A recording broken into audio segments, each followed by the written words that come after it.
Volpe's at the plate. We're underway here on this Saturday, and Henline delivers a first pitch strike. Volpe, the left fielder for the Scarlet Knights, 1 for 4, a couple of strikeouts and a walk in last night's ball game. So it's Volpe, Kuroda, Grauer, and Doucette here in the top of the first, and right away a ground ball over to third. Molinaro gets a nice hop, steps and fires to first. 1 up, 1 down for Henline here in the visiting first. Exactly how you wanted to start that if you are Jaden Henline. As I said, and as you talked about, he pitches to contact, and he got it right there. Look at that defense. Molinaro's played well at the hot corner. Kelly covers a lot of ground out in center field. Jakonski's right now playing a great first base for Penn State. Yeah, and he's got that ability to kind of play all around the field. You see him slot in defensively out in center field late in games and seen him get some starts out in center, but he's done such a phenomenal job at first base. We saw it yesterday, a full extension play to stop a ball from getting to the outfield, and then went back full extension, diving to first base to get the out. He has made some highlight, or like SC top 10 highlight plays over at first base this season. Kuroda Grauer, you saw his numbers, the leading hitter in the Big Ten at .434. 2 balls and 1 strike. Henline working quickly here against Kuroda Grauer after the ground out from Volpe to start this game. Kuroda Grauer riding a 9-game hitting streak. He has a hit in all but 4 games this season for the Scarlet Knights. 2-1 bounced over the mound up the middle. Michaels out near second is going to take care of Kuroda Grauer. 2 up, 2 down here in the first. Kevin Michaels has come into the lineup as of late. There's been some inconsistencies at second base for Penn State, but that right there, easy backhand play for him, a veteran guy doing a nice job. And it's back-to-back ground balls forced by Jaden Henline. And they're not hard hit balls. They're not crazy hard hit balls. They're kind of high choppers. Molinaro made a nice play at third. Now Michaels as well. Temperature 64 degrees at first pitch today. Doucette had a big night last night for Rutgers with 3 runs batted in. He now has a hit in 8 of his last 9 games and 11 of his last 13 games this season. A very talented freshman batting in the 3 spot for Steve Owens. 2 outs and they're empty. A couple of ground ball outs for Henline. Falls behind Doucette, 2 balls and no strikes.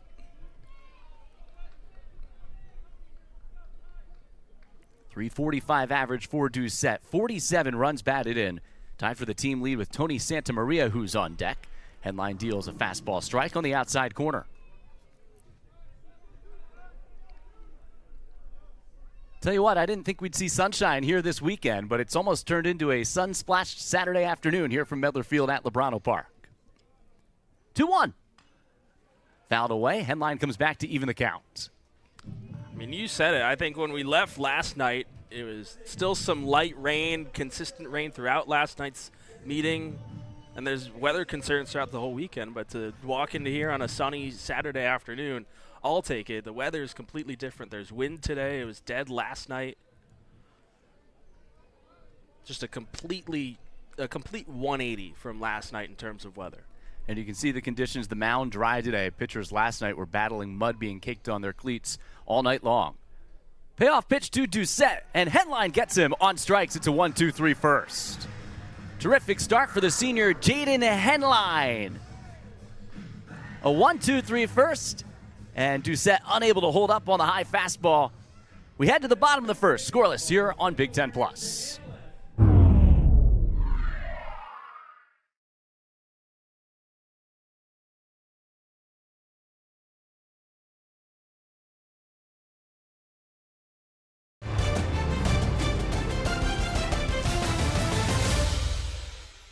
Probably a little lighter coming into his time here with Rutgers, but to get him into that spot is going to be big for the future. Against a left-handed heavy Penn State lineup, and Joe Jakonski leads it off for the Nittany Lions. Jakonski, a transfer from North Carolina. Penn State, Mike Gambino in his first season as head coach, building this roster. Jakonski had a hit last night, also reached on a walk. Good swing at the 1-0 fastball and fouled it back. Yeah, he's your prototypical leadoff guy. Smaller, has good speed, but he's also got some power to him. We've seen him drive them out deep to center field, which is the deepest part of this ballpark here at Medler Field, but he's gotten them out. He's got all the tools you need. .435 on base percentage. Exactly what you want to see out of the leadoff spot. Penn State's batting lineup has worked pitchers deep into counts all season long. Jakonski 36 walks. That's second best on the team behind just Sasiri, who bats in the 3 slot today. 2-1. Down and in.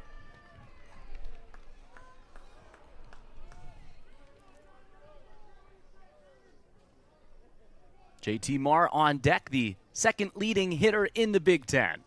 Then Adam Sasiri here in the home first in a scoreless game. Ground ball out to second. Cameron Love flags it down. 1 out here in the first. That was a good pitch to hit there for Jakonski, but Zach, similar to Henline, is going to let the defense behind him make plays. We've talked about the good stuff he has, but he has a talented defense behind him. They made some great plays last night, outfield and the infield. Up the middle, Love and Kuroda Grauer, basically 2 vacuums there, and Tony Santamaria does a great job at the hot corner. Be interesting to watch J.D. Jones and how he handles the pitching staff behind the plate. A rare start for Jones as he does the catching today for the left-hander Donovan Zach. J.T. Marr is up now. Zach falls behind. Look at those numbers for J.T. Marr, a .418 average. He has a hit in all but 5 games this season. He's reached safely in 15 consecutive games. Jones unable to handle the fastball, but it's over the outside corner for a called strike. You talked about Jones, just his 3rd start on the season, transferred from Miami, Florida in the offseason. He's kind of been stuck behind in a crowded catcher's room. Hugh Pinckney, talented sophomore out of Canada, is out for the season. He got hit by a pitch in the face, had to have surgery on it, so he's out for the year, and that has allowed J.D. Jones to come into this role. Jackson Natili did the catching last night. Marr pretty deep down the left field line, but that'll slice out of play. It is interesting to see how Rutgers wants to handle this weekend. Zach, a left-handed pitcher, gets the start here against a lefty-heavy Penn State lineup. The first 3 hitters all left-handed batters. Last night the first 4 were for Penn State, but Grant Norris slid up into the cleanup spot today. But without all of that great starting pitching, the experience in the starting staff for Steve Owens, digging deeper into that Rutgers bullpen. Count goes to 3-2 here on Marr with 1 out and the base is empty in the bottom of the first. And we've seen Zach so far work primarily with his fastball, and obviously has great velocity on it. That one coming up to 94. He's been consistent between the 92 and 94 mile an hour mark. Struggled with control a little bit. Payoff pitch grounded out to shortstop and past the diving Kuroda Grauer and into left center field.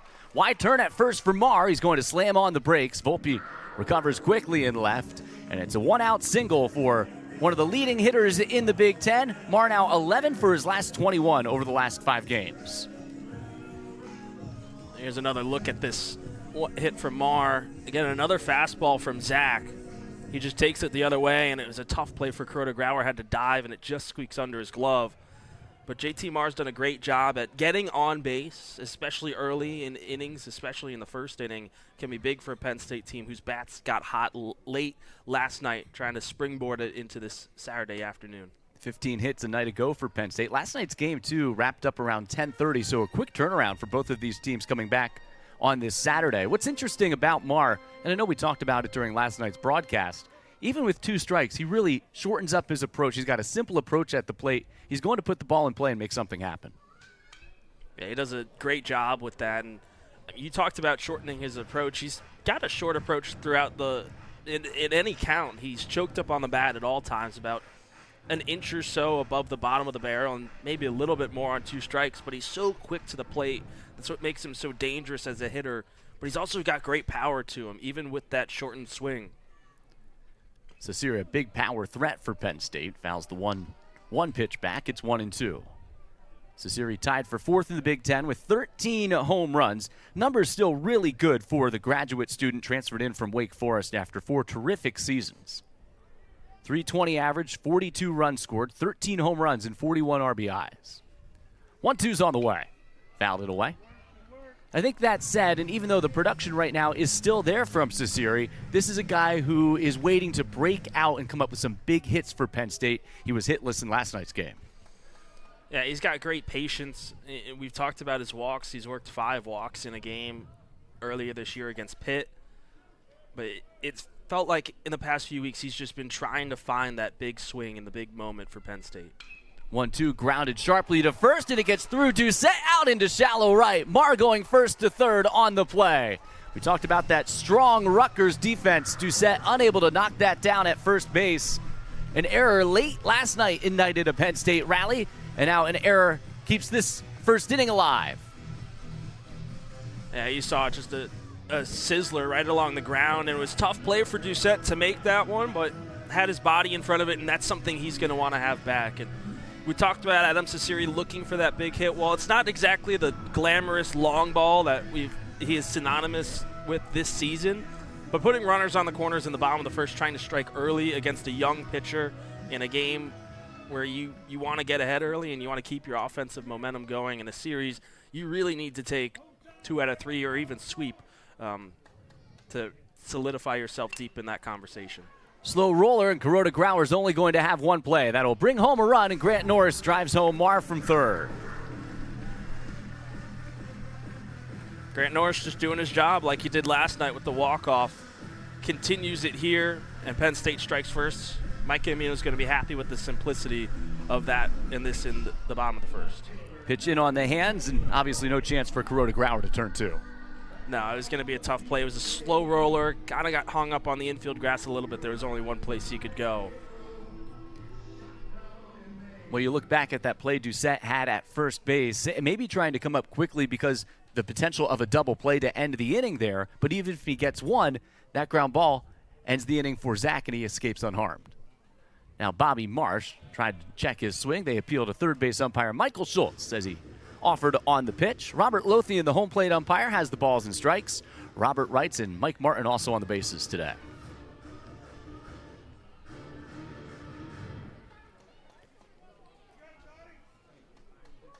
Marsh, an all-Big Ten selection last year as a freshman from nearby Belfont, Pennsylvania. Good hack, but he's down 0-2.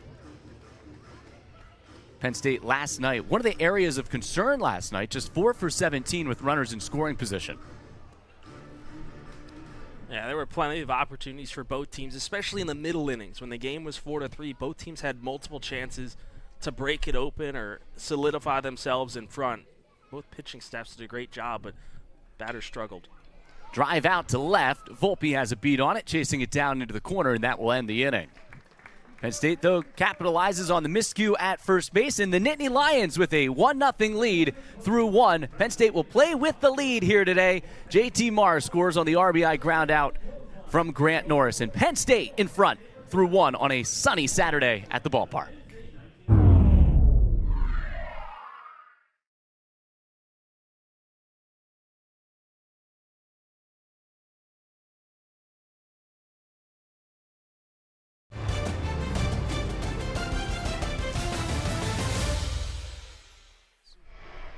Santa Maria had a couple of hits, a run, and an RBI in last night's game. Goes to work here against Jaden Henline. Just a dozen pitches back in a clean top half of the first inning. Henline making his 32nd career start today, 54th appearance.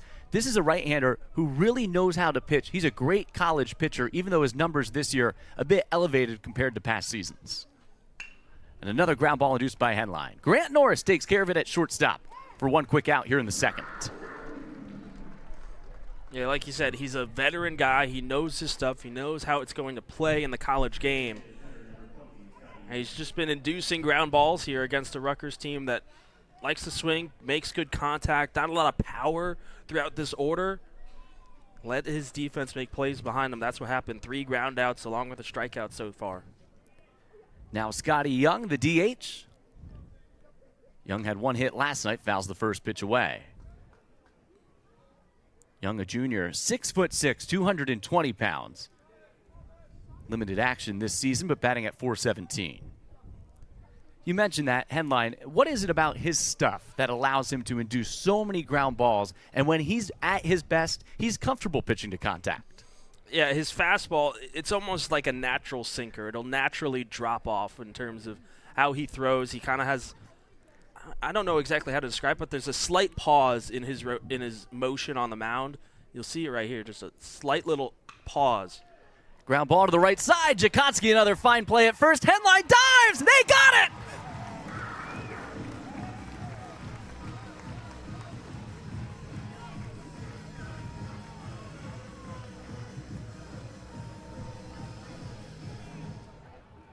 Oh, hello.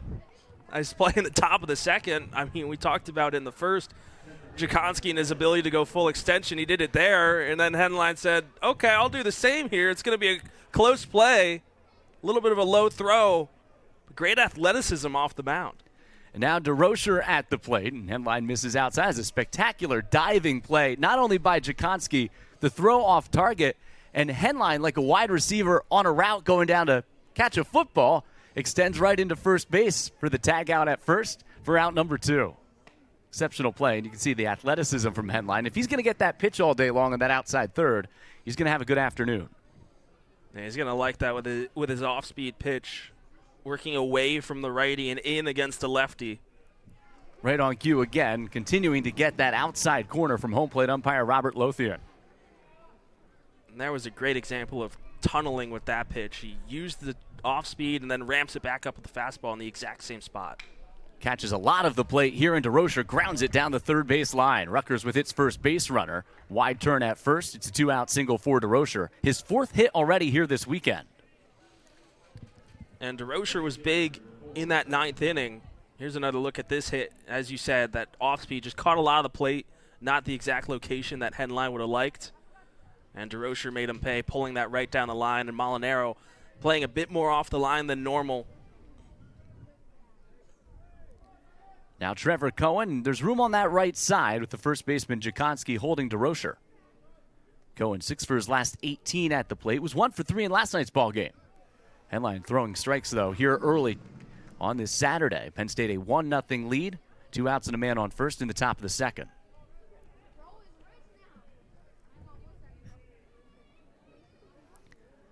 Molinaro again off the line at third and up here with Cohen at the dish. Henline misses up and away with the fastball. There are the numbers on Trevor Cohen this season. Sophomore out of Brigantine, New Jersey, 6'1", 190 pounds. DeRocher at first after the 2-out single. Henline on the outside corner. He's living on the outer edge. He's been getting those calls, and if you're a pitcher and that outside is a little bit more lenient, you're gonna work in that area, and Henline's found his groove on the outer part of the plate. 2 outs and a man on first, and the 1-2. Cohen stays alive. You mentioned tunneling pitches. Now he just went 89-mile-per-hour fastball. Again, working that outer third. Where does he go looking for a put-away pitch here in a 1-2 count? Not a big strikeout guy, only has 1 today. Where does he go in a 1-2 count to retire Cohen? I think you gotta go back to the off-speed, maybe try and work it inside a little bit, but I wouldn't be shocked if he goes outside. He induces another chopper to the right side. Shoveled by Jakonski to first, and they connect again. Jakonski and Henline with some fantastic defense here in this second inning. And Henline works around the 2-out single. But what a play by Joe Jakonski over at first base. The diving stop, the low throw, a dive by Henline. We may see that on a highlight reel for years to come. It's 1-0 Penn State through 1.5.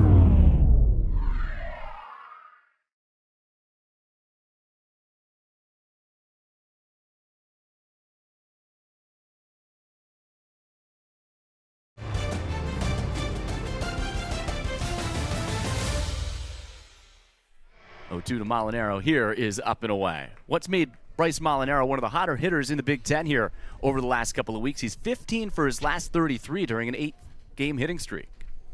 And he's had a really strong first season with Penn State, and it's his first bit of college action. Didn't play at all last year with St. John's. Came back to his home state and has really ignited in the middle part of this Penn State order. Breaking ball, 1-2, up and away, 2-2. I think the biggest thing for me is he doesn't look like he's listed as a sophomore. He doesn't look like a sophomore or someone that is having his first season at the dish in a college baseball season. He's so mature. He knows his game, and he has such great plate vision. Stays alive on a fastball and on the hands. I think this is indicative of the approach that Mike Gambino and the Penn State coaching staff have built with their team in his first season. These are guys who are just going to grind it out at the plate, and Molinaro really embodies that. 2-2. Outside. So he's worked the count all the way back to 3-2. You talked about the conditions today. The wind really picking up, gusting out towards left field after a soggy and dreary night last night. Quick turnaround and Penn State the 1-0 lead. Molinaro works the walk. And sometimes fouling pitches away that you can't handle and put in play, it's the best case scenario because it allows you to work an at-bat and find a way on base. And Bryce did a great job of that. A little late on a couple of Zach's fastballs, and well, Zach really ramps it up in terms of his heater coming in at, as I talked about, really from 92 to 94 miles an hour, and it's tough to catch up to that sometimes. Bryce understands his game and just works counts to lead to other opportunities for players like a veteran in Taven Kelly. Kelly, a big part of Penn State's comeback last night, put the Nittany Lions in front with an RBI triple in the bottom of the 8th inning. Rutgers then rallied to tie it in the 9th before a Penn State walk-off and a thriller a night ago. Nittany Lions were aggressive on the base paths yesterday, and Zach aware of that. Good matchup for Kelly here, who is batting .333 against left-handed pitching here in his senior season.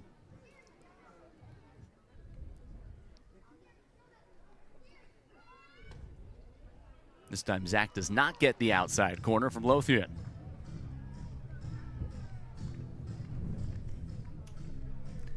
Kelly has all the tools. He is a great athlete, and as he cuts down on the strikeouts here during his senior season, his numbers have followed suit at the plate.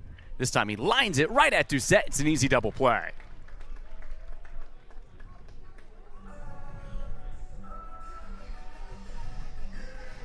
Well, Doucette able to make up for his error from the first inning here and just stays right on the line. Kelly shooting it the other way. That's able to get over his head. Well, it's a dangerous play, but Doucette, as you see right here, just holding the line, goes straight to him. Molinaro takes that large secondary lead. There's nothing you can do about that as a base runner. You're not really expecting a line drive to go straight to the first baseman there, and it's just a tough pill to swallow in that situation. Matt Maloney, 3 for 3 last night. Yeah, Molinaro was not off on the pitch. He was just extending his lead there, and once the ball was put in play, nothing he could do. Doucette now hugging the line at first on the pool side as the count goes even at 1-1.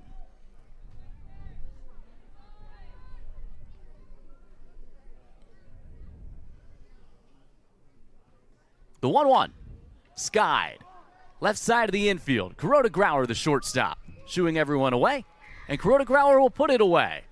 And we are through 2 here in Happy Valley. So some defense by Doucette this time at first base for Rutgers. A double play to help Zach get out of the frame. He faces the minimum here in this second. Maloney pops out to end the inning to the Scarlet Knights shortstop. It's 1-0 Penn State through 2 on Big Ten Plus.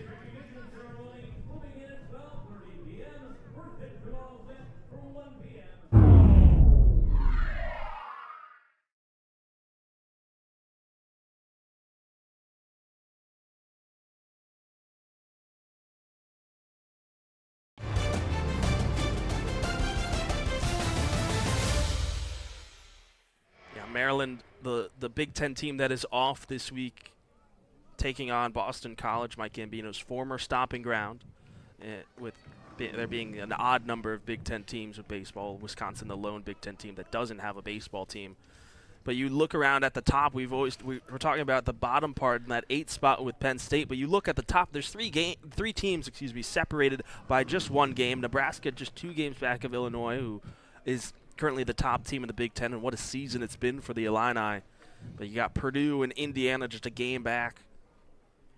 Iowa's still kind of in contention, 2.5 games back.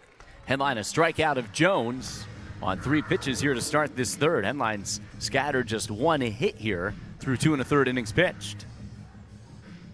Gets him to chase the slider. Yeah, it was a great pitch there from Henline. He's been working on the outside part of the plate with that changeup and his fastball. There he goes back to the slider, and it just dives away from a righty hitter, and Jones chases it. Cameron Love is the 9-man in the Rutgers lineup. Certainly does not feel like a 9th batter. 2 for 4 last night, 5 for his last 11 at the plate after being marred in a 3 for 32 stretch. Henline just missed outside with that breaking ball, testing to see how wide Lothian will go with his strike zone. I'm glad you talked about it. It's nice for Penn State to have a senior like this. They had a senior Linsman last night on the mound, knowing the stakes. Ride those experienced guys here in the final 2 weekends of conference play. But I'm glad you talked about the top of the Big Ten standings. Illinois at 14-5, taking on Iowa, and then visits Purdue, just 1 game back, 13-6 next weekend. Love fouls the 2-1 pitch back. Purdue at Michigan, and then hosting Illinois, as we just talked about. And Indiana, the other team that's 1 game back, at Nebraska. Indiana, a rally late, a 7-run ninth last night to spoil what was another great start for Brett Sears for the Cornhuskers, who in all likelihood will be the pitcher of the year in the Big Ten this season. He's just been absolutely phenomenal. Nails, if you will, on the mound this season. He's just been surgical in terms of how he's pitched against the teams he's played. And Nebraska was a team that seemed like the favorite to really win the Big Ten, was within the top 25. And then this Rutgers team took 2 of 3 against the Cornhuskers. Back-to-back strikeouts for Henline here to start this third. He is dealing here on this Saturday. That was a great pitch there. Kind of slowed down a little bit with the fastball at 85, but just located it so well. And you see Love just frozen, gets the call kind of right at the knees there. This is the type of strike zone that benefits Jaden Henline when he's getting maybe an inch or two off the plate in that bottom half of the zone. And he is in a rhythm here back to the top of the Rutgers lineup, and Johnny Volpe at the plate. First time through, we've seen consistency from Robert Lothian. He's going to give both pitchers a little bit extra in that strike zone today. Now you're going to see as that last strike to Love was a tad low, but you talked about it. The wider and taller zone, as a batter, you have to be able to adjust. And I'm sure both hitter lineups, first time through the order, they're both adjusting to both the pitchers they're facing, but also understanding the zone that the umpire is going to give you. It's different each day with this umpiring crew. Is a bit more of a tighter, truer zone last night with Michael Schultz. Different today with Lothian. Henline gets the call again right across the outside corner. And when you are a pitcher who pitches to contact, you're not going to be an overpowering guy. Henline, the type of pitcher who benefits most from that type of strike zone. Yeah, because it allows him to kind of operate a bit more freely. And here a ground ball out to second. Jakonski not at first base, but Henline darts over to cover again, and Henline off the bag. So Michaels had the throw there in time, but Henline unable to locate the bag this time. And Volpe, a 2-out base runner for the Scarlet Knights. Let's get a look here. Does Henline find that first base bag? Great look from our Big Ten Plus crew. Oh, it looked like he was on there with his right foot. Looked real close. You can see him trying to get back. Maybe from that angle, it's hard to tell if he had his right foot on the bag. I think maybe his reaction of, oh, I need to get this back there again a second time indicates that he was off, but it was really close at first. Yeah, from that angle, it looked like his right foot was pushed up against it. And then it's possible that that second hop to get his foot on top of the bag might have made it seem like he wasn't there. Obviously, the umpires have a better look than we do. And now he has to deal with Josh Kuroda-Grauer, who shoots it the other way for a base hit. Volpe stops at second, so back-to-back base runners with 2 outs for the Scarlet Knights here in the third. Now a 10-game hitting streak for Kuroda-Grauer, continuing to have just a monster junior season. And he had a really tough night last night, Kuroda-Grauer. He was 1 for 4 with a run scored, but he kept his hitting streak going. Now it's up to 10 games here with that single there. But he is the engine within this Rutgers lineup. Certainly was not an easy play for a Henline, but Rutgers now an opportunity to make Penn State pay for an error of its own here in the third with Doucette at the dish. Bounces it to the right side. Again, it's Jakonski to Henline, and that time it ends the inning. They're on the same page over there. The first baseman, Jakonski, and the pitcher, Henline. They take care of Doucette, and Penn State escapes unharmed.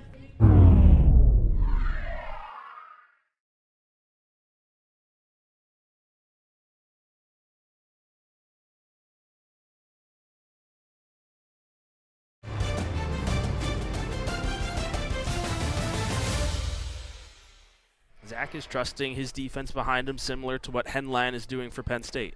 Michael squares to bunt with Rutgers pretty deep on the left side of the infield. .217 average, but Michaels has been an on-base machine here over the last couple of weeks. .476 on-base percentage in his last 5 games. Walked 4 times at West Virginia on Wednesday. Had a couple of hits last night with a run and a run batted in. He's a veteran guy who you talked about has earned the opportunity for more starts out at second base. Graduate student who transferred in from St. John's had an opportunity to face his former teammate Sonny Fauci in last night's ball game. Fauci got the Friday night start for Rutgers. I think Rutgers coming into the season had one of the better pitching tandems in the Big Ten. And Michaels works a 4-pitch walk here to start this third. But injuries limiting the availability of Justin Sinibaldi and Christian Capolo this weekend for the Scarlet Knights. Capolo had such a strong season last year as just a freshman. First team All Big Ten. He was phenomenal. And it's tough to lose a guy like that. Young guy, and same with Sinibaldi. Just 2 really good pitchers, and you kind of are left scrambling to try and piece together a rotation. Joe Jakoski, the leadoff man, grounded out to second his first time at the plate. And Capola, maybe his best start last season, 7 innings, 13 strikeouts in an 8-1 win for the Scarlet Knights against Penn State. Rutgers swept Penn State a year ago. In fact, Penn State snapped a 5-game losing streak against the Scarlet Knights last night. That ball picked on a hop by Kuroda Grauer, steps on second, fires to first. And hopefully Zach is okay. It screeched right by the left-handed pitcher. It's a double play. Let's see, did it catch Zach on the way out? Oh, just right behind his shoulders. So fortunately, Zach not clipped by that line drive, and a fine play by the Rutgers shortstop. Yeah, a huge double play for this Rutgers defense that Zach is going to be thankful for. He gave a big hug to Kuroda Grauer, wanted to let him know he's okay, and also to thank him for that nice double play. And an easy inning here for Zach. Marr grounds out to the first baseman, and just like that, we are through 3 here in Happy Valley. Penn State with a 1-0 lead. It's been a day for defense so far. Kuroda Grauer picks it on the short hop, out at short, takes it himself to the second base bag. A double play helps Zach work around the leadoff walk here in the third.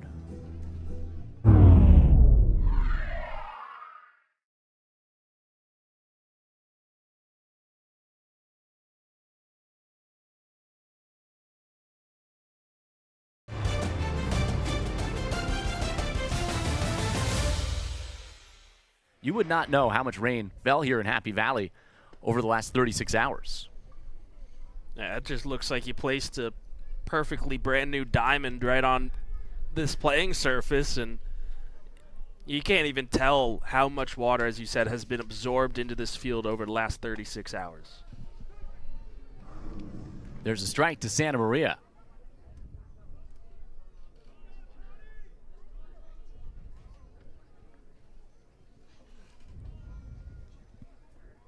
Santa Maria grounded out to the shortstop. Norris, his first time at the plate today. Gets a piece of the high fastball that time from Henline. That was pitch number 45 for the senior right-hander. 3 shutout innings so far, scattering those 2 hits, striking out 3. Really terrific outing here for Henline, who allowed 7 runs last Sunday at Navy, but just one of those 7 runs earned runs against Henline in 3 2/3 innings. So he's working on a day shorter rest. 88 pitches on Sunday against the midshipmen. He has been in a groove here so far against Rutgers on this Saturday. Just missed.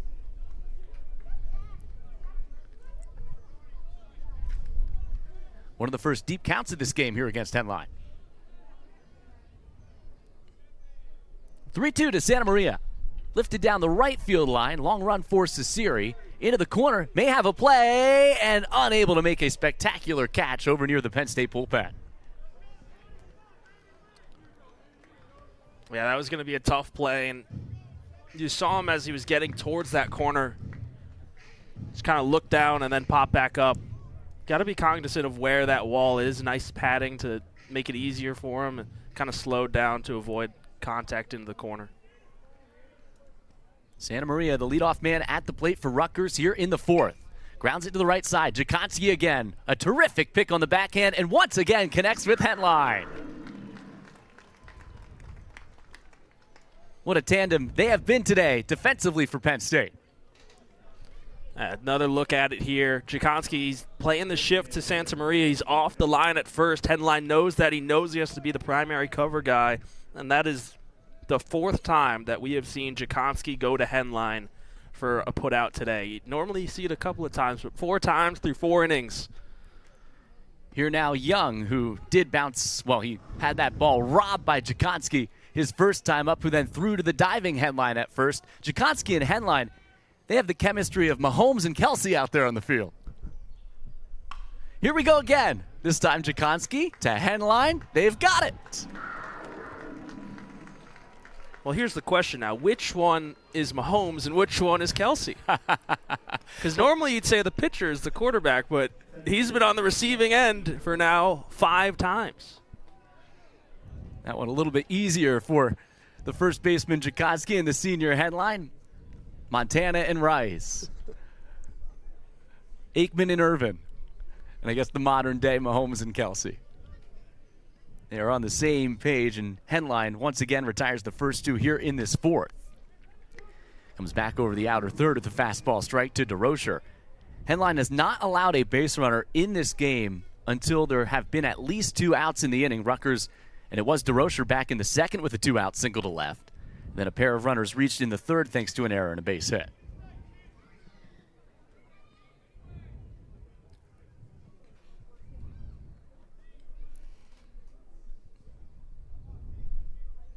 A 1-0 Penn State lead, bases empty, 2 outs, and Henline now ahead 1-2. And he is living down in the zone today, making life so difficult on those Rutgers hitters. Yeah, and he's located that fastball well. A chance to go to an off-speed, that breaking ball again. That's been a good put-away pitch for him. Too far out that time to entice DeRocher, who has 4 hits here in the series, had 3 hits last night. And 2 of those 3 hits going for extra bases, had a double and a triple, just a home run shy of the cycle. 2-2. Lined out to right. Sasiri's got a beat on it. He'll take it right back into the Penn State dugout. A 1-2-3-4 for a Henline. He is twirling a gem here in his last home start. Jaden Henline getting it done on this Saturday. Some fine defense behind him as well. We're heading to the bottom of the 4th.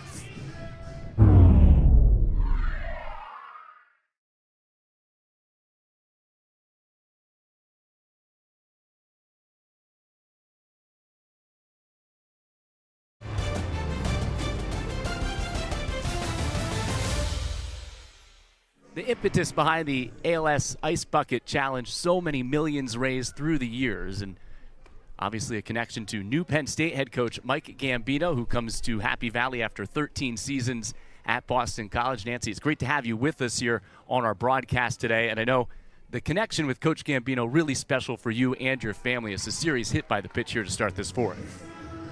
Yes, it is, Brian. Thank you for having me on.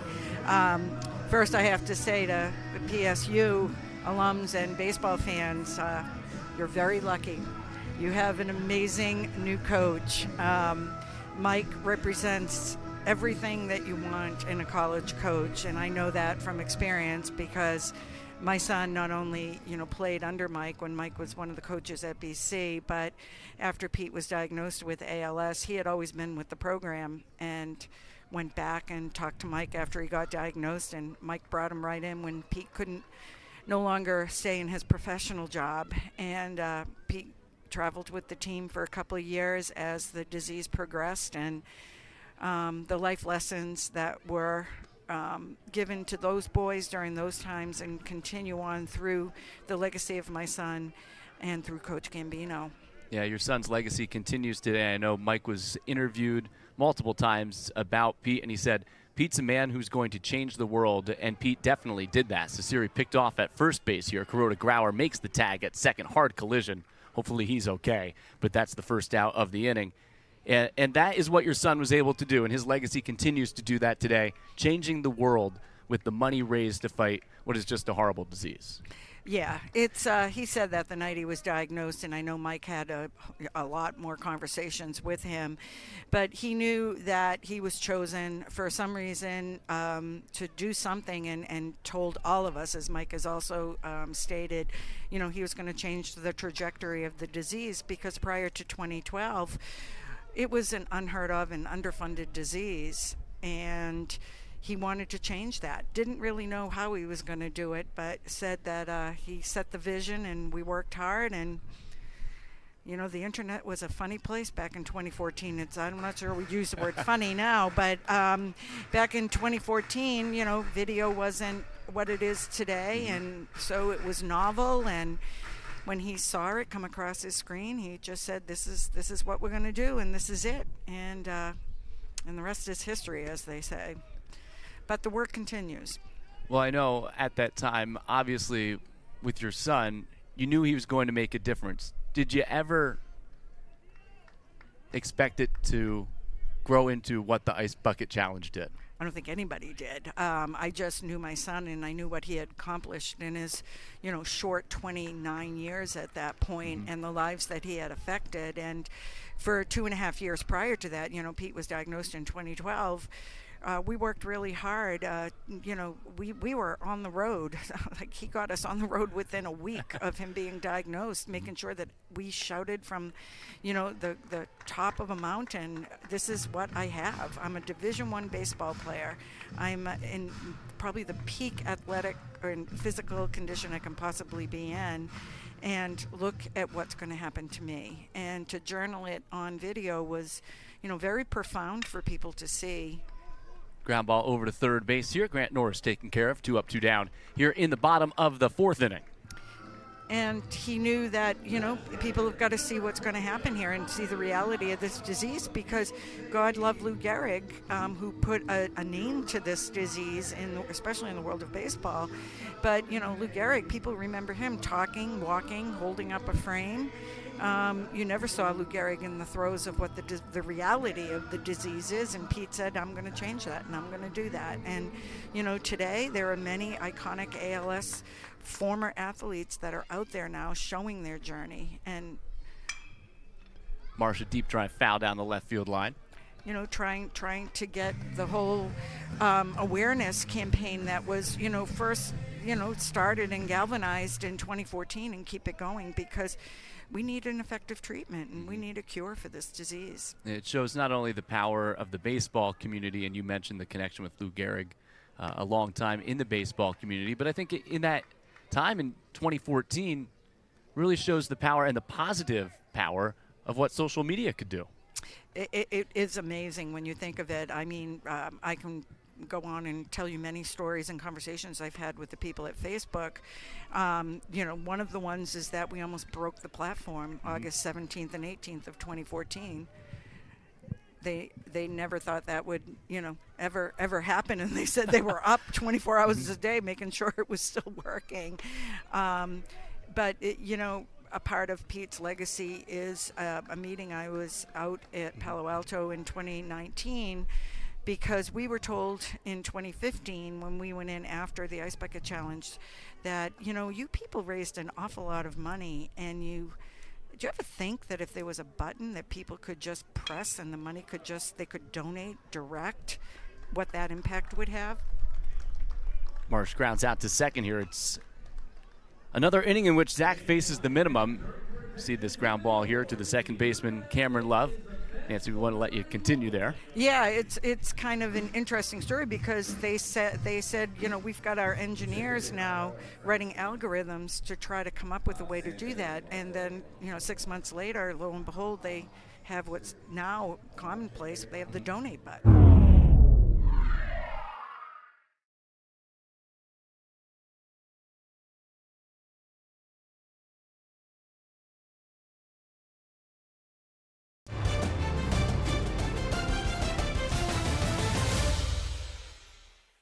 Yeah, I think one of the things that stands out to me the most is, you didn't know what was going to happen when you began that Ice Bucket Challenge to begin raising awareness. And to where it's gotten now today, it's just a phenomenal story, and it's amazing to see and understand what that family's been through, the growth they've had, and the ability that they've done to bring more awareness to it.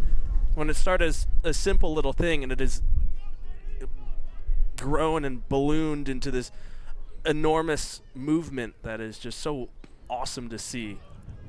Hundreds of millions of dollars raised to fight ALS, and Pete Frady's legacy lives on today. Also, some very complimentary words from Nancy for current Penn State head coach and former Boston College head coach Mike Gambino. And Henline dials up another strikeout. It's his fourth today.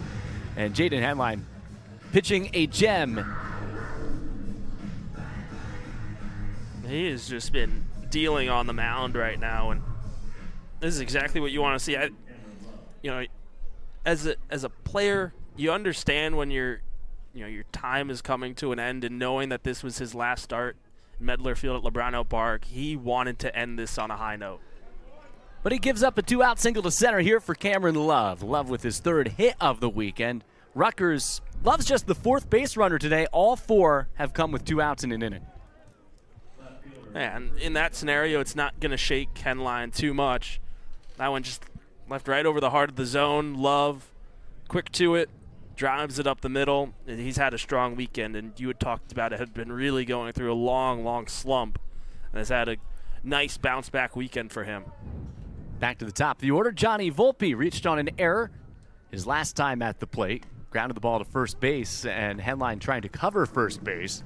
Unable to find the bag with his right foot. Henline again works ahead. Just one last thought on the words from Nancy Frady's about Mike Gambino, the Penn State head coach. We've seen how quickly he's immersed himself. Obviously a cause near and dear to his heart with that relationship. Picked by Norris goes the short way to second. With that relationship with Pete Frady's. But he's also endeared himself already into the Penn State community. And if his baseball team continues to play like this, droves of fans will continue to come out here to Medler Field at Lebrano Park. And it looks like the second base umpire, Mike Martin, says, "Hey, Norris, you didn't have to go the short way to second there. He caught that one on a line." That ends the inning. And we're through 4.5, halfway home. Penn State still up 1-0.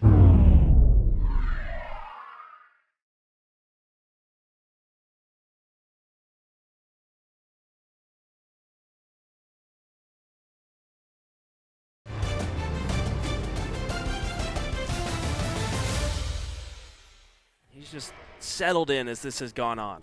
Thanks to a couple of double plays as well, he has faced the minimum in each of his last 3 innings, and Penn State scoring its only run, benefiting from a Rutgers error back in the bottom of the first. Molinaro reached on a walk his first time up today. Had a couple of home runs last night, propelling a Penn State comeback victory.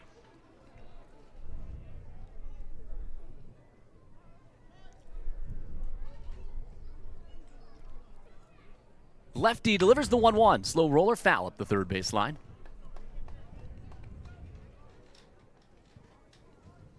See the pitch count there on your screen.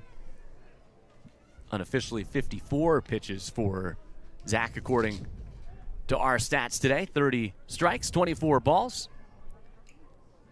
But he also has induced a lot of ground balls like Henline. Misses high at the fastball, goes to 2-2. Rutgers, though, with some bullpen action. Right-hander Jordan Falco is throwing. The big 6'6" junior. 2-2 to Molinaro. On the outside corner, it's a called strike 3. Molinaro not happy, but that's been a strike all day long here at Medler Field at Lebrano Park. That's how it's been. Henline's gotten a lot of the calls. Zach here, he gets his first strikeout of the day.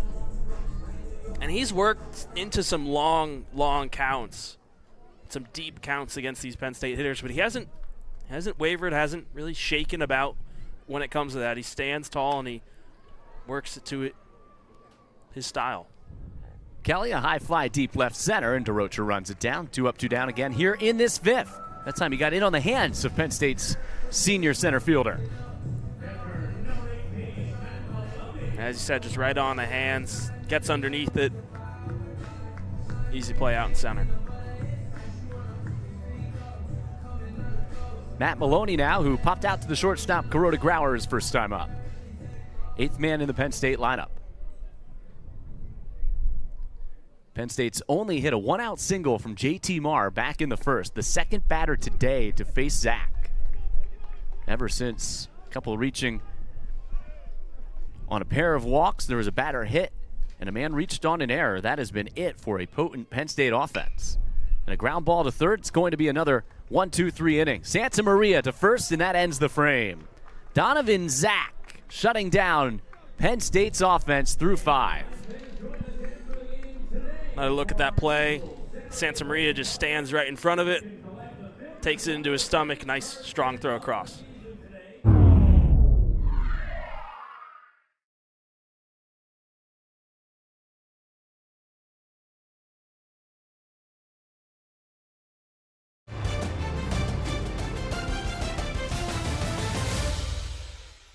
And you can see his ball strike ratio of his 63 pitches, 44 strikes for Henline, as he has been tremendous for Penn State. Back-to-back really quality starts for Penn State this weekend from a pair of senior right-handers. Kuroda, Grauer, Doucette, and Santa Maria look to get something going for the Scarlet Knights. Here in this 6th, Kuroda Grauer had a 2-out single to right his last time at the plate. Henline has been living on that outer third down in the zone with a pitch just like that last one. Does not get the call this time. It's 2-0. In fact, that third inning in which Kuroda Grauer singled Rutgers 2 men on base with 2 outs in the frame, it's really been the only time the Scarlet Knights have threatened today against the New Cumberland, Pennsylvania native. 2-1 grounded out to shortstop. Grant Norris has been sure-handed all day long. That's out number 1.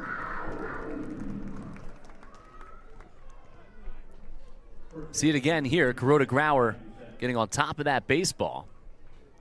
Henline keeping it down in the strike zone, down in the zone. And even that time he fell behind 2-0, but comes right back to get a ground out for the first out of the inning.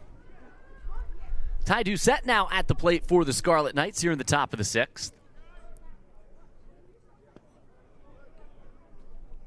Doucette, 3 runs batted in last night, 0 for 2 today, one of the strikeout victims from Henline.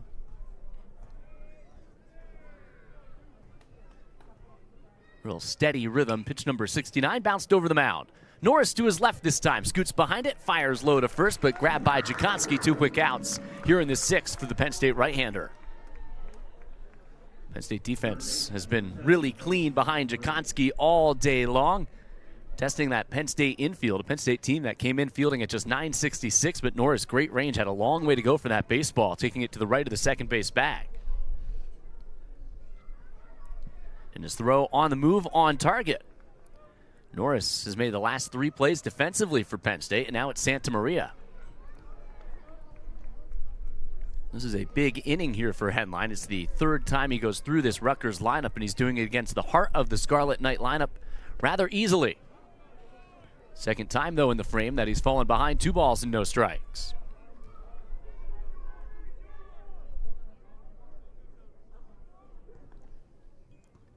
Two outs and they're empty, and the 2-0 is chopped foul at the plate. Told you before the game that Henline making his 32nd career start today, 54th career appearance. The senior came into the game 16-10 in his career with a 5.59 ERA. He's dropped each of his last 3 starts, looking for his first win since starting the month with a victory here at home. 7 innings, allowing 4 runs and a quality start in Penn State's sweep of Northwestern. Nittany Lions 8-11 in Big Ten play, 10th place coming into today's game. Penn State will be at Maryland next weekend, the team currently holding that 8th and final spot for the Big Ten tournament in the Big Ten standings right now. And once again, after Henline falls behind 2-0, comes right back to even the count on Santa Maria.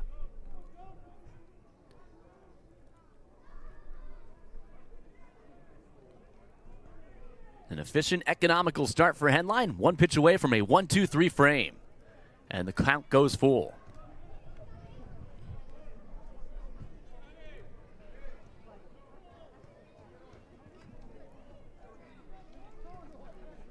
Henline has not walked a batter today. He has 4 strikeouts.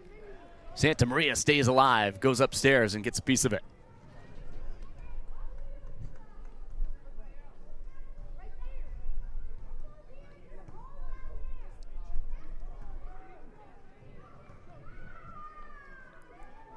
few times in this at-bat, Henline has elevated against the redshirt sophomore. Another one of those New Jersey natives in a lineup that's littered with players from the Garden State, and fastballs high.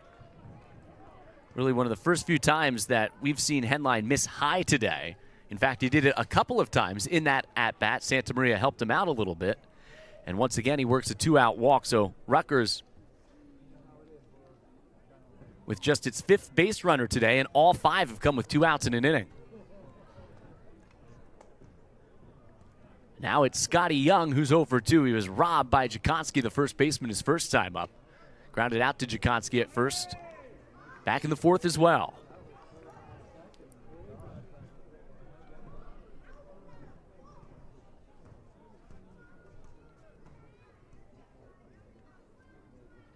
Runners off. Pitches outside and throw to second late. Gets away from the shortstop Norris, but backed up by the second baseman Michaels, and Santa Maria steals his way into scoring position. Take another look. Got a great jump there against Henline. And the throw by Maloney just a little left of the bag. Wouldn't have had an opportunity to get Santa Maria.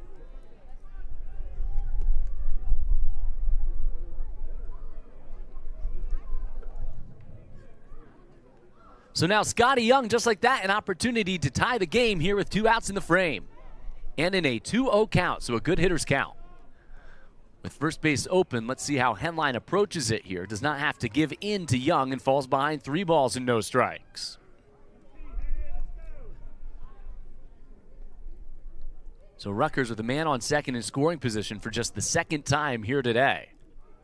But a hit would tie it up with Henline cruising all day long. Checks on Santa Maria, who's back ahead of the throw.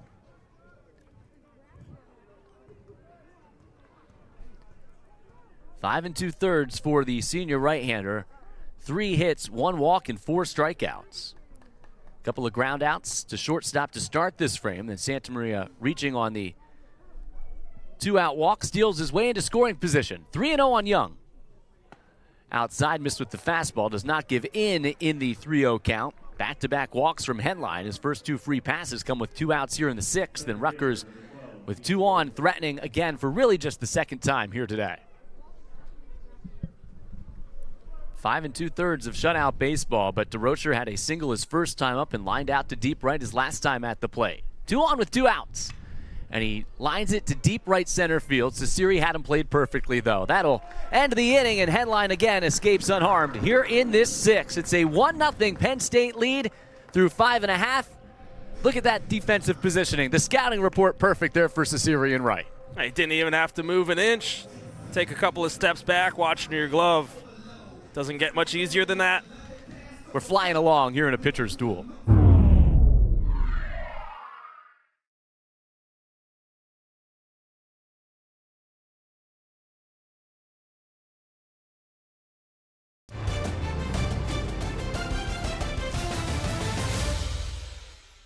There's a look at the Big Ten standings. We've talked about the competition for a Big Ten regular season championship. Illinois, Indiana, Purdue, Nebraska, all in contention. But then the battle for the final 2 spots in the Big Ten tournament. 7th place, Michigan State, 10-9. Maryland Idle at 10-11. Ohio State and Penn State off to good starts this weekend, right on the heels of the Terrapins. And Penn State and Maryland will square off next weekend. Tough play in foul territory. Santa Maria, though, lassos it in for the Scarlet Knights to retire the 9-man Michaels to start this 6th.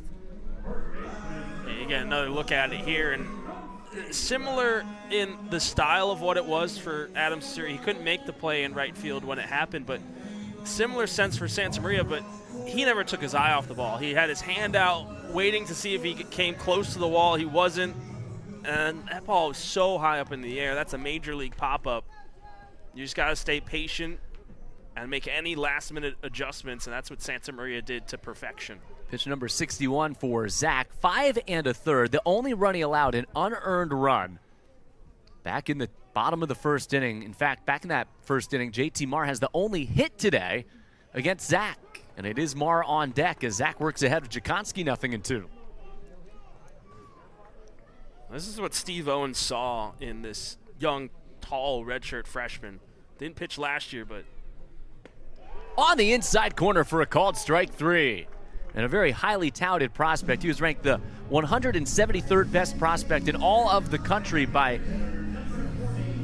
Perfect Game, and the number 6 prospect in the state of New Jersey, and that time dials up a strikeout on the inside corner. That was a beautifully placed breaking ball. Just drops it into that lower part of the lower corner on the inside half to Jakonski. I mean, just look at that stat line. You couldn't tell me if you showed that stat line to me at the start of the day and you said, guess what year this pitcher is? If you told me redshirt freshman, I'm not sure I would have believed you, but he has looked so great on the mound today. Everything you could hope for and more, especially when you think about the future of this Rutgers program. When you got starters hurt, you need someone to step up. It's been the young gun. Certainly a lost season for Rutgers. Such high potential, and the stretch that they've been on here over the last 22 games, 7-15 over their last 22. Even just a couple of weeks ago, still in contention for a regional. That's a foul ball. It hit Marr's bat. How about that? No balls and 2 strikes here now on JT Marr. But I guess the silver lining is you give an opportunity to a guy like Zach here to get a quality start against a good opponent in Penn State here in Big Ten play. You rarely see a foul ball quite like that. Yeah, not very often you see that. Rare moments. Chance for another 1-2-3 inning here. He's faced the minimum ever since that first, thanks to some fine defense behind the lefty as well. He talked about that stretch that Rutgers has been on. You look even just under a microscope now, just in Big Ten play, they have lost 9 of their last 10. Lone win in that stretch was against Maryland last weekend, but prior to that, their last win was against then number 21 Nebraska. Marr looking for his second hit of the day, flares it into left center, and JT Marr with his 24th game this season with at least 2 hits. He's got both of Penn State's hits, and he's a 2-out base runner in the 6th. And he does it by any means necessary. Jammed inside. As he said, just found a piece, and just that little blooper that finds that soft pocket in left center, too far for Kuroda Grauer to get back in time. And the left fielder Volpe, along with DeRocher, playing deeper. Marr, it was been notable this season, the power he has. You can't cheat against him. But he's going to find a way to get hits anywhere he can. Zach made it through a Penn State lineup that had 15 hits last night, that is hitting .304 on the season. He made it through the lineup twice without allowing a hit until Marr greets him again here with 2 outs in this 6th. So Siri was hit by a pitch in the 4th, reached on a crucial error back in that first inning. The first baseman, Doucette, unable to knock the ball down, ended up resulting in Penn State's lone run here in a 1-0 game in the bottom of the 6th. Jordan Falco continues to warm in the Rutgers bullpen. Same for Penn State. Frankie Sanchez getting loose down there. Short leash in this 1-run game for both Zach and Jaden Henline. 2 outs. And the 1-1, a good hack there from Sasiri, but fouled back. The thing that's really hurt Rutgers as well in Big Ten play, and you lose so many great power bats, that's the one thing that's different about the lineup from last season. In Big Ten play, Rutgers average on the year still .309, but just .251 coming into the weekend in conference play, and really just slugging around .360. Yeah, over the last couple of years, they have lost a lot of those power hitters that they've had. How about that? Zach blows it by Sasiri for his 3rd strikeout. He's getting stronger as this game goes on. 1-0 going through 6 innings. How about this one? Blew it right by one of the best hitters in the league. 94 miles an hour. Tough to catch up to that. And Sasiri just a little late on it. Doesn't look like a redshirt freshman on the mound.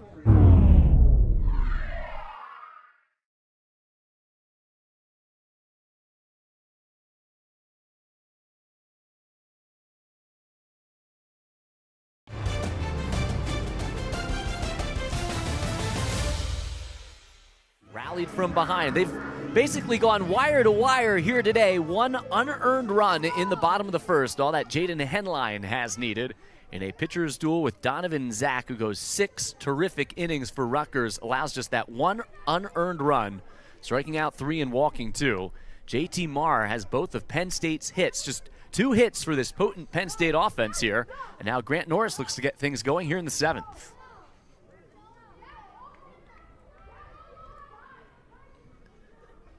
Norris chops the 0-1 foul at the plate. The reason I mentioned Jaden Henline when talking about those Little Leaguers, Henline was a member of the Redland Little League World Series team representing Pennsylvania during his days as a youngster. It's always nice to see those. I remember growing up, I'm from Connecticut, and there were the two great Connecticut teams. Westport made a nice deep run. Chad Knight, who went on to play at Duke, and also Fairfield also had a nice, strong Little League World Series run. Falco picks up where Zach left off, and he strikes out Norris to start this 7th. You always remember those teams through the year. Who wins that United States Championship? The areas you're from, Toms River, New Jersey had that run, but Henline's team making it all the way to the championship game, winning the United States Championship for Redland Little League out of the Harrisburg area. So really a local product from about 90 minutes away from Happy Valley here. Hoping his offense can get something going here against Falco. Fastball strike at the knees to Marsh. You want to talk about a real local product? Well, here is the one, and Bobby Marsh just from Bellefonte, town over. Short drive, maybe 5-10 minutes from right here at Medler Field at Lebrano Park. Marsh into the gap, right center field, caught it off the end of the bat, and it will drop in. Penn State's 3rd hit today. Marsh grew up coming to games here at Medler Field at Lebrano Park. Saw some really good teams during his time, probably his Little League days watching the Nittany Lions. Just found some space there off the end of the bat against Falco. Yeah, similar to what we saw with Marr getting that right off the end. Marr was jammed inside, Marsh on the other end off the end of the bat. Just a sinking little blooper. He'll be pinch ran for it in this scenario. But nice for him to get a hit. Kind of little wrinkle, saw him move down in the lineup today. Derek Cease is the pinch runner for Penn State at first base. And suspect that Mike Gambino, Penn State's head coach, will keep Cease in the game as well as make some other changes defensively going into the top of the 8th inning behind Jaden Henline. Henline in the 8th will have 1, 2, and 3 in the Rutgers lineup. Sanchez ready to go in the Penn State bullpen as well, knowing that it will be the 4th time through that Scarlet Knight order for the Penn State right-hander. There's a look at Cease. Has great speed over at first base. Listed at 5'8". The diminutive speedster steps back into the bag as Falco very aware of Cease at first base. This is an opportunity for Penn State here with their hottest hitter in the lineup at the plate. Molinaro, an 8-game hitting streak coming into today's game. Walked his first time out. His first time up at the plate, then struck out his last time up.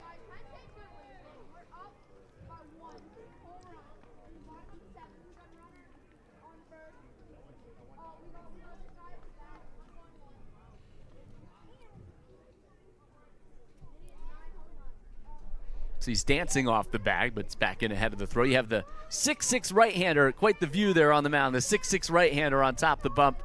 And Cease maybe generously listed at 5'8" over at first base running.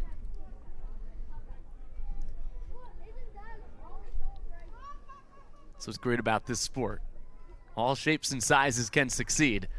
Molinaro got a good pitch to hit there on the 1-1. We've seen Derek Cease do a little bit of everything. You know, pinch runner, defensive substitution. Even earlier this year when Penn State was kind of running out of arms to use in a midweek game, Derek Cease came out of the bullpen, threw an inning against, I believe it was St. Bonaventure.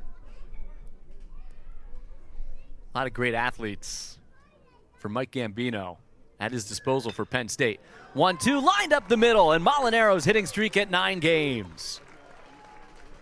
Ripped right back through the middle by Bryce Molinaro. Back-to-back hits for Penn State here in the 7th. It's good to get something like this going for Penn State. 1-0, you're always kind of just on the edge of your seat a little bit, especially as you move in, as we've talked about, moving into the home stretch of the regular season, and each game building with importance. Getting an insurance run here will go a long way for Penn State. We're going to see a mound visit to Falco. Field at double play depth here. Penn State with 2 on and 1 out against Jordan Falco out of the Rutgers bullpen. The 1-0 is high and tight.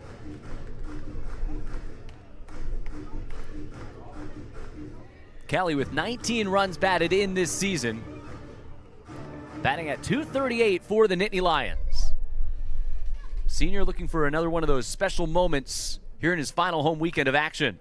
One hopper out to short. Kuroda Grauer goes to second. 6-4-3. Just like that, the inning is over. It's a double play. And Falco induces the twin killing to end the inning. That's exactly what the doctor ordered if you were Brendan Monahan and this Rutgers staff. Couldn't have drawn it up better to get out of that inning, give your offense a chance. And Jordan Falco is going to be shaking the hands of Kuroda Grauer, Love, and Doucette on his way back to the dugout. And Doucette scheduled to bat top of the Rutgers lineup when we come back. Don't blink. We're heading to the 8th.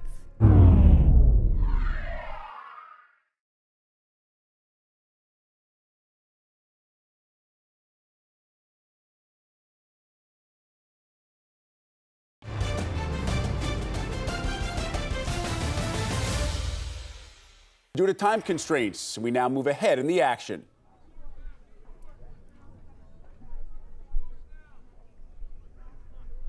Rutgers in need of some base runners here. Down one in the top of the 8th. Can they rally again? Outside, runner was off, and Doucette works the walk. Talking about Henline's day, 7 innings, certainly his best start of this season. Probably the best start of Jaden Henline's Nittany Lion career. Henline, a complete game as a sophomore against Michigan State here at Medler Field at Lebrano Park. But that is definitely up there with his best outings while wearing the blue and white. The question is, can this Penn State bullpen hold here on this Saturday to take the first 2 of the weekend series? Rutgers has not had a runner advance to third base yet here today, but 2 on with 1 out for Santa Maria. And he lines it to right. This will at least tie the game for the Scarlet Knights. Volpe scores. Doucette stops at third. It's an RBI double, and just like that, 1-1 here in the top of the 8th inning.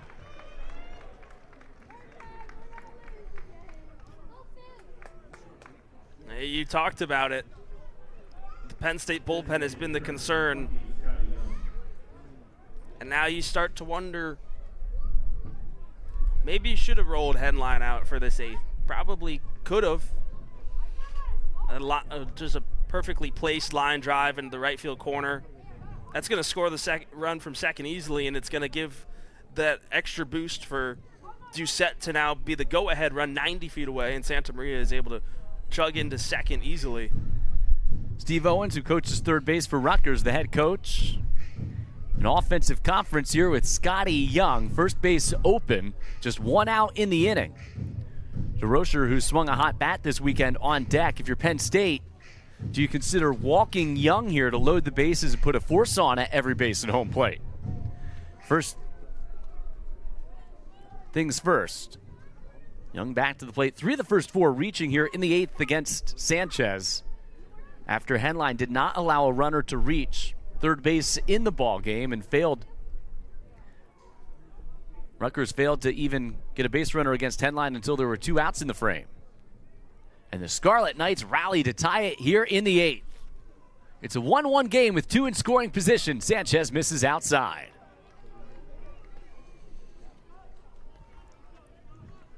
Tony Santa Maria, an RBI double, tying the game. 1 out, the 1-0. Lifted foul.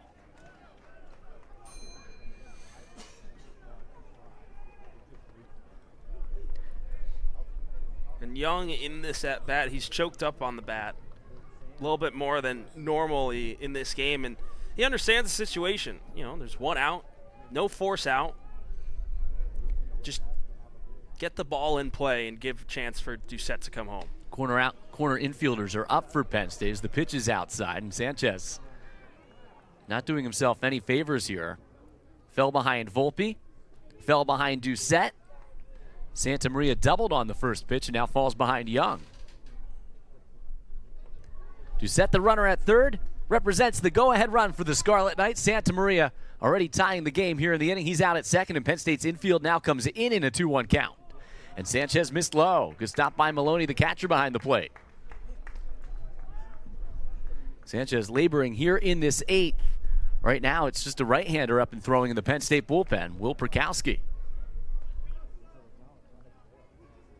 There's DeRocher on deck, and Mike Gambino, Penn State's head coach, going out to the mound. Obviously, hindsight's 20/20 here. And Gambino quickly making a trip out there to the mound. They're going to intentionally walk Young to load the bases, and that's going to be the end of the day for Sanchez.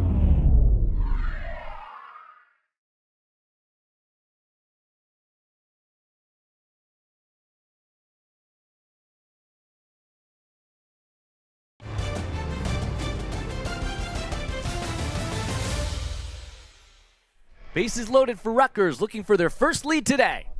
It's a chopper up the third base line. Yank just foul. Doucette at third, Santa Maria at second, and Young at first. The corner infielders are up. Middle infield's about halfway for Penn State here in case of a potential double play ball.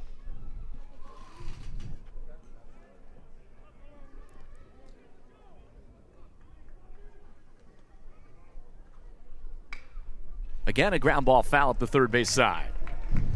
You're looking, in a perfect world, you want that double play ball. But in the ideal sense right now, you just need any ground ball to give you a chance to throw home for a force out if double play is off the table. Strikeout also would be huge for Sanchez here. Already a run across in the inning to tie the game. Bases loaded, one out in the 0-2. Breaking ball misses up and in. It was a little off the mark from where Maloney was lined up. One thing you don't want to do is give a free pass to DeRocher here. Sanchez worked ahead in the count, no balls and 2 strikes against the graduate transfer from Manhattan. Almost pulled the trigger on a breaking ball. They do appeal the swing. No swing, and DeRocher stays alive. DeRocher was slumbering coming into the weekend, but 3 hits last night. Singled in the second today, and a couple of loud outs on lineouts to right. Right now, Santa Maria, the guy to tie the game. He's at second. The bases are loaded. Here's the 2-2. Ground ball to third, and it's past Molinaro. Out into left. This will score a pair of runs, and Rutgers takes a 3-1 lead.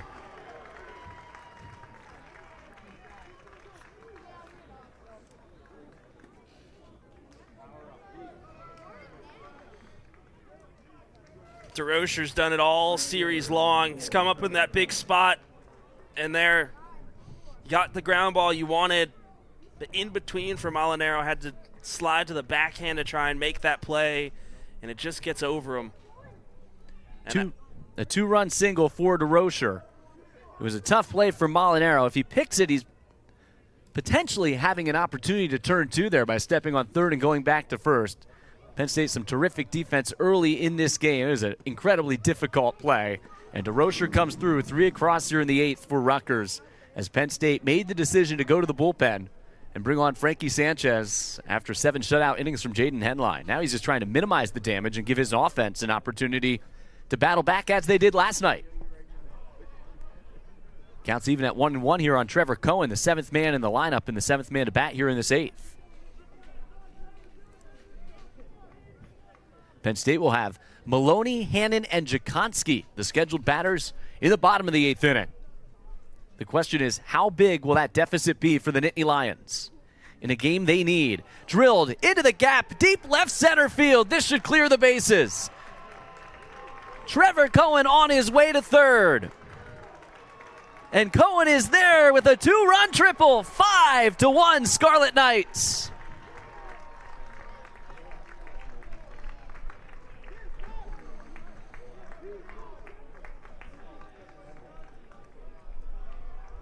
How quickly things have changed here, Cohen. You couldn't draw it up better as a way to clear the bases, shooting it the other way. And you see this, just that bobble. It was kicked by Taven Kelly. Saw it last night on basically an identical play when DeRocher had the triple. Kelly bobbled the ball trying to scoop it up before it got to the wall. Kelly, it kicked off his foot there, and then he ran into Jakonski. Gave Cohen all the time he needed to race to third and clear the bases, and now you see a pinch hitter as well, as Jackson Natili will pinch hit for J.D. Jones, because could also be seen as a defensive change for Steve Owens. And now we'll see Mike Gambino head to the bullpen. That's it for Sanchez. He was down and out really playing for pride at this point. A 5-run 8th inning here on the road. The squeeze is on, and there is no play at the plate, and Tilly executes perfectly.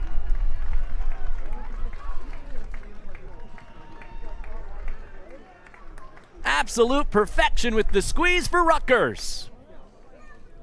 You cannot have executed a safety squeeze any better than what just happened right there.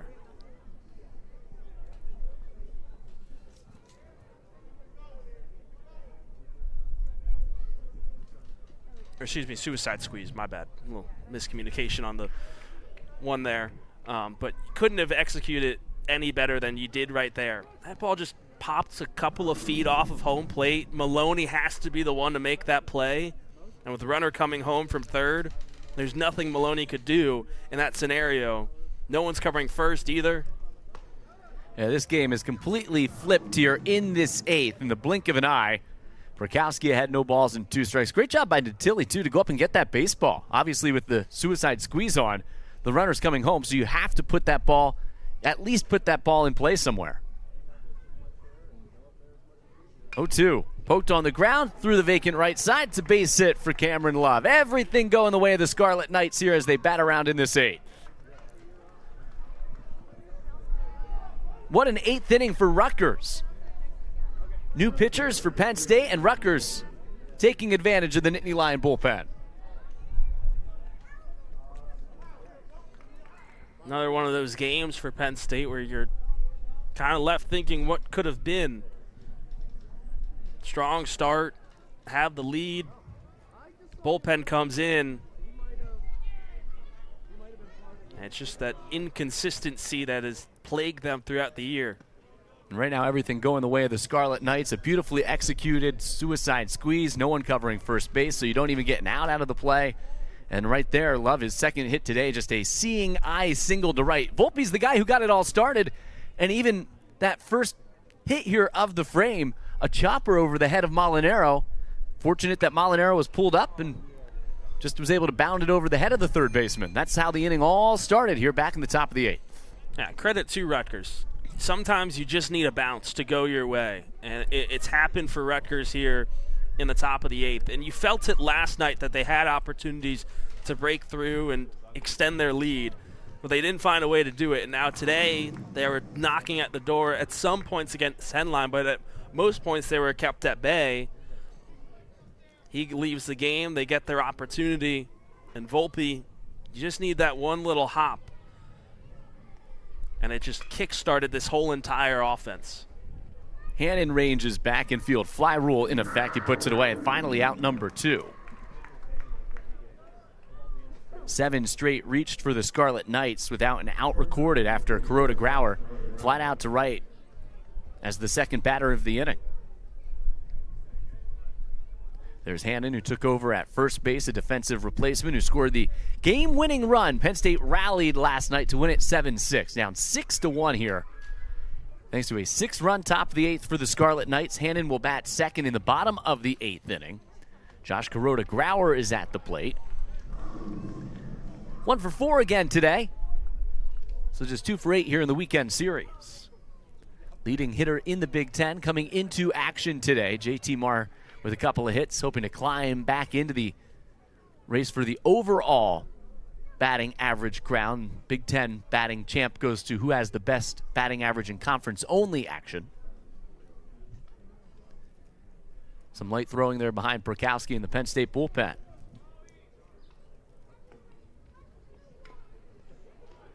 Good pitching on the hands of Kuroda Grauer. It's 0-2.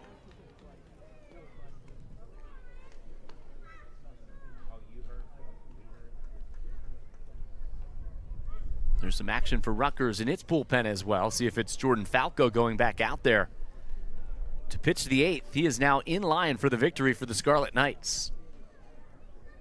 Penn State spoils 7 shutout from Henline here for the senior, and Kuroda Grauer grounds it through the left side. Tilly coming to the plate. The relay cut off by Molinaro, and they will tag out Love at third to end the inning. The run does score, and it is a 7-1 Rutgers lead.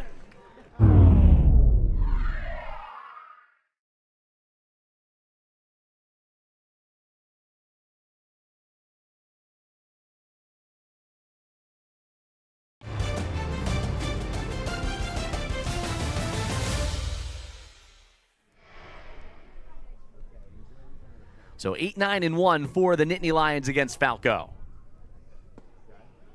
Deals a fastball strike, and here the goal for Falco, pound the strike zone.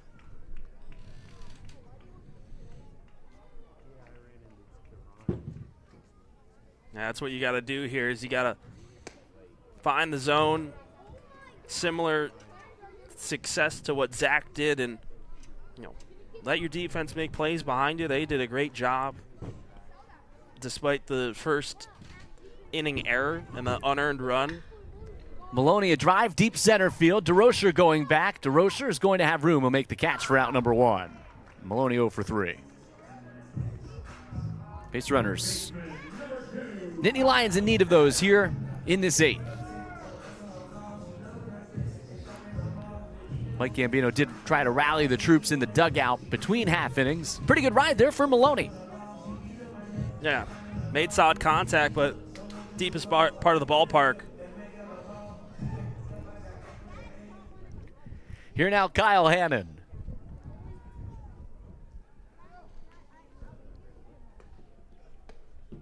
Hannon came on as a defensive replacement last night, and he set the stage in the 9th for the walk-off win. A leadoff single to right, a guy who's struggled at the plate a bit this year, has had a really good career for Penn State. Came around to score the game-winning run from first base. Hit and run was on. Grant Norris took a pitch the other way to right center field. A dramatic 7-6 Penn State come from behind win, walked it off in the 9th. Rutgers, the team to come back today with a 7-run top of the 8th inning. And Hannon's now down 1 ball and 2 strikes. You mentioned it, though. It feels like another one of those games for Penn State, and they've had several this year, where you're going to be left wondering what could have been. Hannon skies the 1-2 right center field. Cohen started back, but accelerates in. He'll make the catch. 2 up, 2 down for Falco here in this 8th.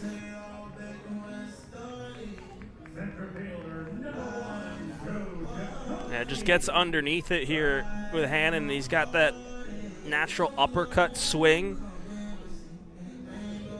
And Cohen had all the time in the world, even starting back with how high that ball got up. The backspin kept it up in the air, and he was able to run underneath it. And Falco doing what's been the formula for success for this Rutgers pitching staff, and that is letting your defense make plays. As Love does here to end the inning. It's a 1-2-3-8. We're heading to the 9th. Rutgers in front, 7-1.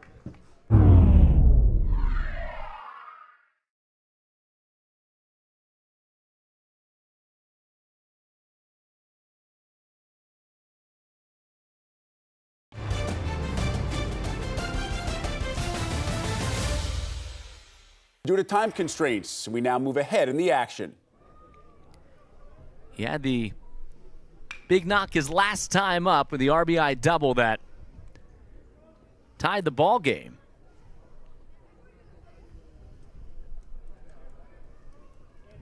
Rutgers sent 11 to the plate in the top of the 8th inning, scoring 7 runs against Frankie Sanchez and Will Prokowski. Tried to check his swing on the 0-1, but he pulled the trigger. And he's down 0-2 here against DeGaetano. Just really simple approaches by the Scarlet Knights in that 8th against Frankie Sanchez. Putting the ball in play consistently. Yeah, similar to Henline, Sanchez is not an overpowering pitcher. And Rutgers took advantage of it. They got their bats going at the right time, barreled some balls up. Got, those. It's hard to not point it out, but first single from Volpe, it's just one of those hits that kind of opened the floodgates per se for Rutgers. That high chopper that pops over the third baseman Molinaro's head as he's playing in. Drilled to right center here. Ciceri gets turned around a bit but makes the play. But just one of those hits can just kickstart the whole entire offense. Santa Maria was one of the big guys to get it going there. You tried to work it to the opposite field this time, but ball kind of hung up in the air. Ciceri in the right spot at the right time. 2 outs for Scotty Young. Walked and scored. He's walked a couple of times today. Walked and scored a part of that big 8th for the Scarlet Knights. What fight by Rutgers here today. Henline was cruising and then faced a new pitcher, and all of a sudden, all that Rutgers needed here to jolt the offense to life. And we talked about it. Volpe just chopping that ball to third to start the inning. Doucette walked, and all of a sudden, you could feel the momentum starting to shift to the Rutgers dugout on the third base side. De Gaetano attempting to work a 1-2-3 ninth here in relief. It'll be Morris, Asiri, and Norris in the bottom of the ninth. Should Penn State want any hopes of coming from behind here against Rutgers? We're scheduled for a 1 p.m. first pitch tomorrow. Wet weather is anticipated to roll back into the area later on tonight. Some thunderstorms expected to move through. Ground ball to the right side, past Cease and out into right field. Scotty Young with his first hit today. That wet weather anticipated to continue into tomorrow morning. But it does look like there's a window to get the game in tomorrow as Young finds a window on the right side of the Penn State infield. Question will be, who's going to start that game for both teams? Sanchez was penciled in as the starter for Penn State. Obviously, with his rough outing today out of the bullpen, we will not see Sanchez tomorrow. And then Rutgers, as the runner-off from first here, stolen base for Scotty Young. It was a strike called in the outside corner, and then Rutgers went with Donovan Zach today, 6 terrific innings. He'll receive a no decision. The question is, where will the Scarlet Knights turn tomorrow in the rubber game of this 3-game series? Great jump at first by Young. Yeah, he got a great jump over there. Couldn't have timed it up any better if he wanted to.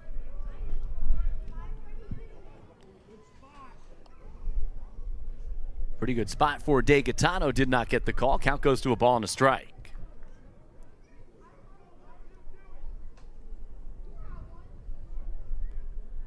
DeRocher has had a huge series here for Rutgers. 2 more hits and gave the Scarlet Knights the lead with the 2-run single his last time up.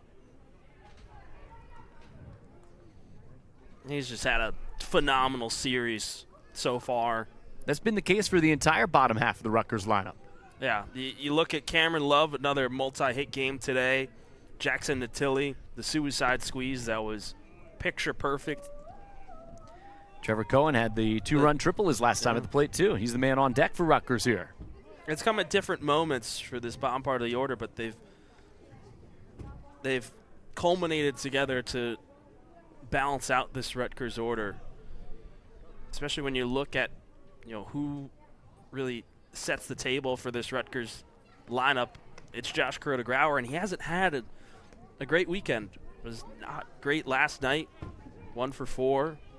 2 hits today, but really that last hit coming after the damage already done for Rutgers in the 8th.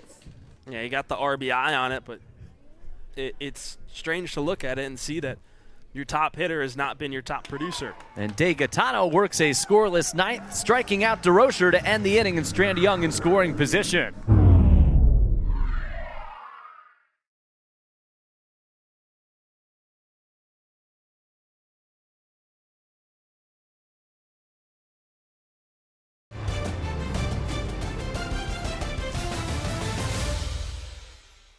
Yeah, we talked about Zach at length of what he's done as a redshirt freshman, and this being his best start so far of his college career, and now he handed the ball off to Jordan Falco.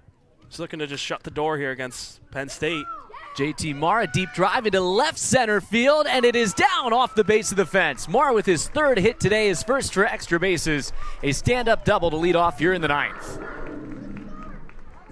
But before I could even say anything, I think you said this is the part of the order that if you want to get anything going for Penn State, it's where you started with, and JT Marr is the guy to get that going.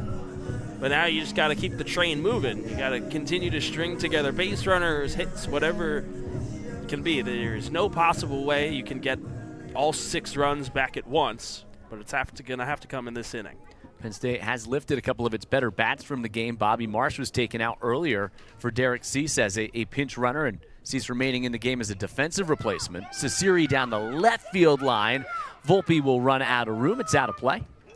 Sasiri reached on a hit-by pitch back in the 4th, also reached on an error back in the 1st inning. But he's still looking for his first hit here of the weekend.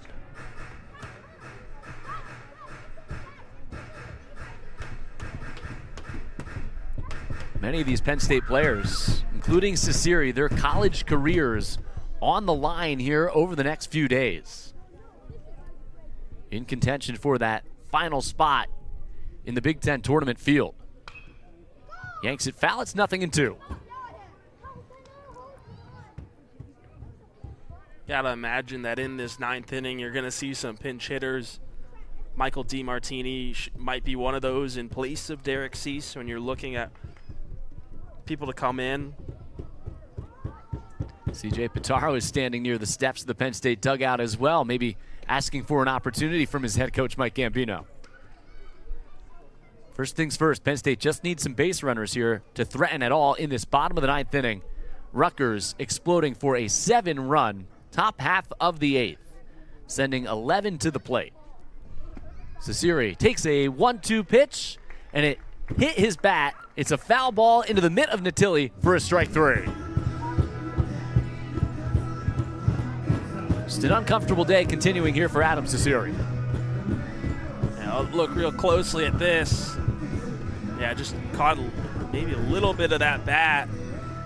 Ciceri didn't think so. I'm not sure on that replay it did either. I couldn't tell either from that spot. It looked like the pitch may have been down in the zone a little too. It was definitely low. But Robert Lothian, the home plate umpire, immediately saying it was a foul tip by Ciceri. And now Grant Norris, who takes a high strike. All Rutgers in that 8th inning. That is the difference here today. 7 runs, 7 hits in the frame against the Penn State bullpen after just a gem of a start from Jaden Henline. He'll be one of the 14 seniors honored tomorrow on Senior Day for Penn State.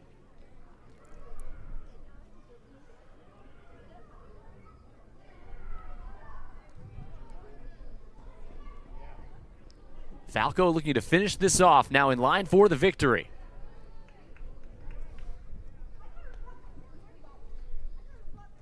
And it's just a tough pill to swallow. If you're Jaden Henline, you do all the things right. You have your best start of the season. Ground ball in the hole at shortstop. Good pick by Kuroda Grauer. Long throw. Plenty of time to get Norris. And Penn State now down to its last out. Certainly not the way Henline was hoping his career here on his home field would end. His best start as a Nittany Lion, and he's going to come out of it with a no decision. Here's another look at that ground ball to Kuroda Grauer. And that was a quick transition from Kuroda Grauer. There's a reason he's one of the top shortstops, not only in the Big Ten, but in the entire country, and starting to shoot up some draft boards. But as you're talking about with Henline, probably his best start since he went the complete game against Michigan State, and probably up there. I'd say if I'm in that shoes, I'm probably maybe tying that with going a complete game. Usually he has the support of his offense, too. Penn State today, just 1 run on 5 hits against the Scarlet Knights. A couple more runs and a guy cruising like that, it might change the decision-making process for Penn State in that first base dugout. And now the Nittany Lions down to their last strike as Cease fouls it away. But no run support today for Henline either. Thanks to great pitching by Zach and Falco for Rutgers, and the Scarlet Knights 1 strike away from taking Game 2 of the weekend series and forcing a rubber game tomorrow. The pitch upstairs to Cease. Meanwhile, for Rutgers to continue to battle and eventually get those opportunities and cashing in with that big 8th inning has to feel really good for the guests from Piscataway, New Jersey. Falco's 2-2 just missed high. And the ball slips out of the hand of the catcher Natili, chucking it back out to the mound.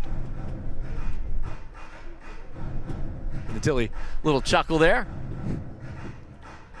All smiles in a 7-1 ball game. And you can breathe a little easier when you have a ball just spikes out of your hand. Looking for the final out here against Cease.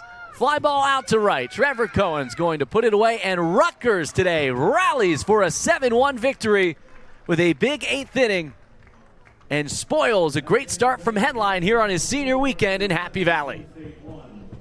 As a tough pill to swallow for Penn State, but credit to Rutgers.